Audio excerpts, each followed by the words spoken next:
ದೇವನಹಳ್ಳಿ ತಾಲೂಕಿನ 13 ಗ್ರಾಮಗಳ 1770 ಎಕರೆ ಕೃಷಿ ಭೂಮಿಯನ್ನ ಕೈಗಾರಿಕೆಗಾಗಿ ಭೂಸ್ವಾಧೀನಕ್ಕೆ ಮುಂದಾಗಿದ್ದ ಸರ್ಕಾರದ ಧೋರಣೆಯ ವಿರುದ್ಧ ಸುಮಾರು 3.5 ವರ್ಷಗಳಿಂದ ದೇವನಹಳ್ಳಿ ತಾಲೂಕಿನ ರೈತರು ಪ್ರತಿಭಟನೆಯನ್ನ ನಡೆಸ್ತಾ ಇದ್ದಾರೆ.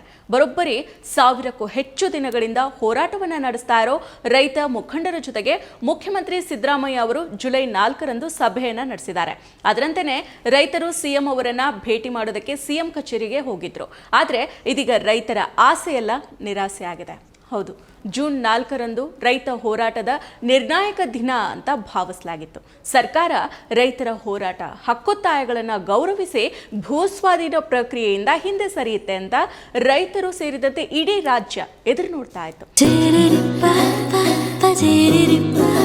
ಪರಿಶುದ್ಧ ನಂದಿನಿ ಹಾಲಿನಿಂದ ತಯಾರಿಸಿದ ನೈಜ ನಂದಿನಿ ಐಸ್ ಕ್ರೀಮ್ಸ್. ಆದರೆ ಸಿಎಂ ಅವರು ಈಗ ದೇವನಹಳ್ಳಿ ತಾಲೂಕಿನ ಚನ್ನರಾಯಪಟ್ಟಣ ಹೋಬಳಿಯ 13 ಹಳ್ಳಿಗಳ 1777 ಎಕರೆ ಕೃಷಿ ಭೂಮಿ ಭೂಸ್ವಾಧೀನ ಕೈ ಬಿಡೋದಕ್ಕೆ ಸಿಎಂ ಅವರು ಮೀನಾಮೇಷವನ್ನ ಎಣಿಸ್ತಾ ಇದ್ದಾರೆ. ಈ ಬಗ್ಗೆ ಮತ್ತೆ 15ಕ್ಕೆ ಸಭೆಯನ್ನ ನಡೆಸೋದಾಗಿ ಸಿಎಂ ಸಿದ್ದರಾಮಯ್ಯ ಅವರು ತಿಳಿಸಿದ್ದಾರೆ. ಅಲ್ಲಿಯವರೆಗೂ ಕೂಡ ಭೂಸ್ವಾಧೀನ ಇಲ್ಲ, ಯಾವ ಪ್ರಕ್ರಿಯೆ ಇಲ್ಲ ಅಂತ ಸಿಎಂ ಅವರು ತಿಳಿಸಿದ್ದಾರೆ.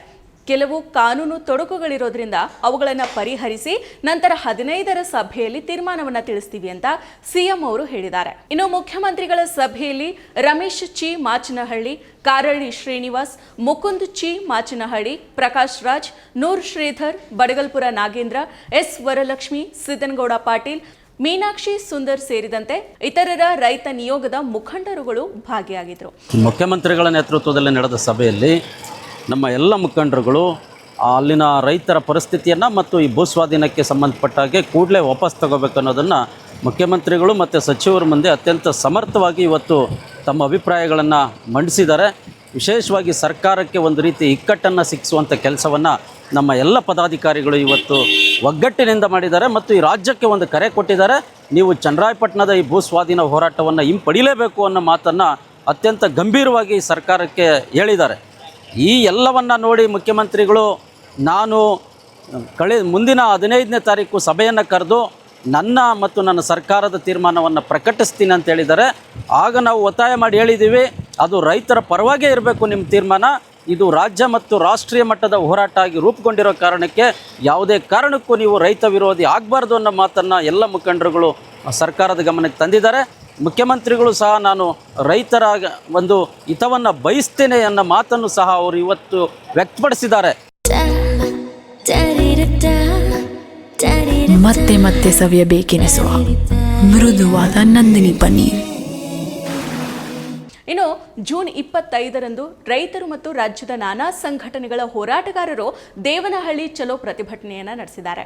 ರೈತ ಹೋರಾಟದ ಕುರಿತು ದೇಶದ ಗಮನವನ್ನ ಸೆಳೆದಿದ್ದಾರೆ.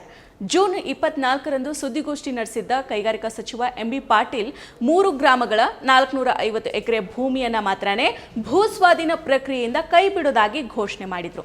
ಪಾಟೀಲರ ಈ ಘೋಷಣೆ ಸರ್ಕಾರ ರೈತ ಹೋರಾಟವನ್ನು ಹೊಡೆದು ಆಳುವ ಧೋರಣೆಯನ್ನ ತಳೆದಿರುವುದನ್ನು ಸೂಚಿಸುತ್ತೆ.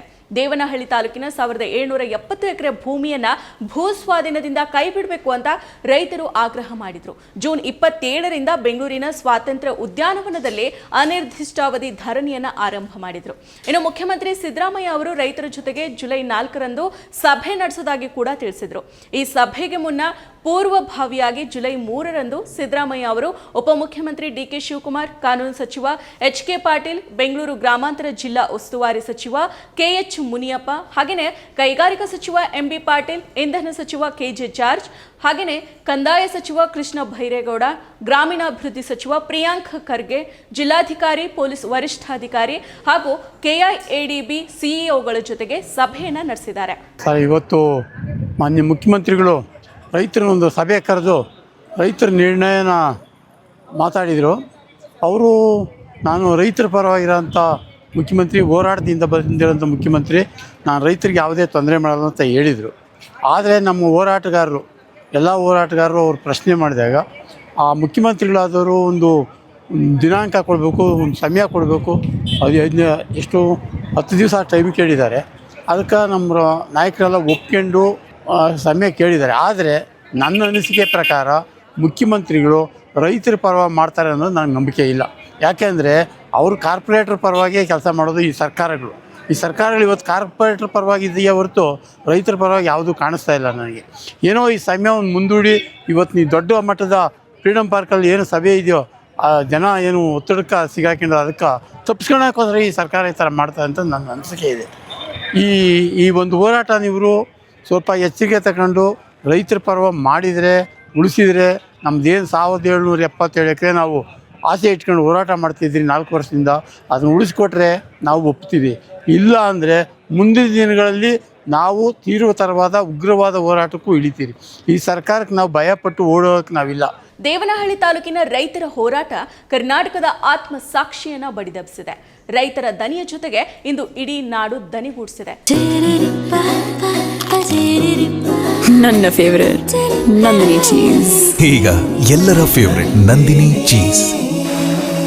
ಇಷ್ಟು ಮಾತ್ರ ಅಲ್ಲ, ದೆಹಲಿ ರೈತ ಹೋರಾಟವನ್ನ ಮುನ್ನಡೆಸಿದ್ದ ಸಂಯುಕ್ತ ಕಿಸಾನ್ ಮೋರ್ಚಾದ ಪ್ರಮುಖ ನಾಯಕರಾದ ದರ್ಶನ್ ಪಾಲ್, ರಾಕೇಶ್ ಟಿಕಾಯತ್ ಸೇರಿದಂತೆ ದೇಶದ ನಾನಾ ಭಾಗಗಳಿಂದ ರೈತ ಮುಖಂಡರು ಬೆಂಗಳೂರಿಗೆ ಬಂದಿದ್ದಾರೆ. ರೈತ ಹೋರಾಟದಲ್ಲಿ ಭಾಗಿಯಾಗಿದ್ದಾರೆ. ಕಾದು ನೋಡೋಣ ಅಂತ ಹೇಳಿದ್ದ ಸಿದ್ದರಾಮಯ್ಯ ಅವರು ಇದೀಗ ವರಸೆನೆ ಬದಲು ಮಾಡಿಬಿಟ್ಟಿದ್ದಾರೆ. ತಮ್ಮ ಭೂಮಿಯನ್ನ ತಾವು ಕಾಪಾಡಿಕೊಳ್ಳೋದಕ್ಕೆ ರೈತರು ಹರಸಾಹಸವನ್ನ ಪಡ್ತಾ ಇದ್ದಾರೆ. ಸಭೆಯನ್ನ ನಡೆಸಿ ತೀರ್ಮಾನವನ್ನ ಕೈಗೊಳ್ಳೋಣ ಅಂತ ಹೇಳಿದ್ದ ಸಿಎಂ ಅವರು ಇದೀಗ ಮತ್ತೆ ವರಸೆಯನ್ನ ಬದಲು ಮಾಡಿ ಮತ್ತೆ 15ರಂದು ಸಭೆಯನ್ನ ನಡೆಸುವುದಾಗಿ ಸಿಎಂ ಅವರು ಹೇಳಿದ್ದಾರೆ. ಮತ್ತಷ್ಟು ವಿಶೇಷ ವಿಡಿಯೋಗಳನ್ನು ನೋಡಲು ಮತ್ತು ಹೊಸ ವಿಡಿಯೋಗಳ ಬಗ್ಗೆ ತಿಳಿಯಲು ಈ ದಿನ .com ಯೂಟ್ಯೂಬ್ ಚಾನೆಲ್ ಸಬ್ಸ್ಕ್ರೈಬ್ ಮಾಡಿ ಮತ್ತು ಬೆಲ್ ಐಕಾನ್ ಕ್ಲಿಕ್ ಮಾಡಿ.